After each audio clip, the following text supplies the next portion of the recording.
Roller আর ইট ভাঙা মেশিনে পিষ্ট করে ধ্বংস করা হচ্ছে দেশি বিদেশি নানা ব্র্যান্ডের মাদকদ্রব্য। নামি দামি এইসব মাদকের মোড়ক কিংবা ব্র্যান্ডের চাকচিক্য সবকিছুই ধ্বংস করা হচ্ছে এক এক করে। ফেন্সিডিল থেকে হুস্কি, বিয়ার থেকে ইয়াবা, সীমান্তের চোরাপথে আসা নানা ধরনের মাদকের চালান ঠেকাতে বিজিবির অভিযান অব্যাহত রয়েছে।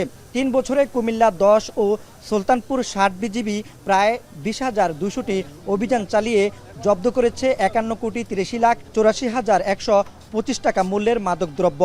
সবাই আমরা চেষ্টা করি একইভাবে এই ধরনের মাদক সিজার করার জন্য, যাতে কোনোভাবেই বাংলাদেশে আমাদের পার্শ্ববর্তী দেশ থেকে মাদক আমাদের দেশে না আসে।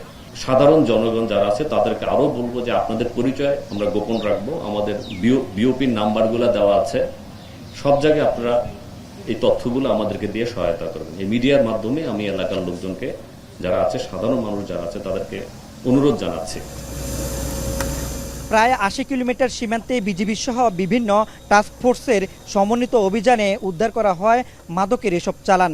বিজিবি কর্মকর্তারা বলছেন, মাদকের ক্ষতিকর প্রভাব সম্পর্কে মানুষকে সচেতন করার পাশাপাশি চোরা কারবারিদের প্রতিও দেয়া হচ্ছে কঠোর বার্তা।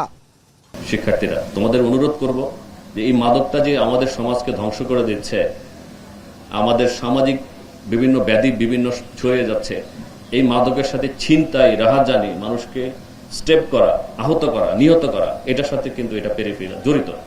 তো এই জিনিসটা যেন তোমরা বোঝো, যে একটা শিক্ষার্থী যারা আছে, যাতে তোমাদের জীবনে যেন এরকম না। এদিকে ময়মনসিংহ থেকে কুমিল্লা পর্যন্ত সীমান্তে 2 মাসে অন্তত 25টি পুশিং চেষ্টা ঠেকিয়েছে বিজিবি।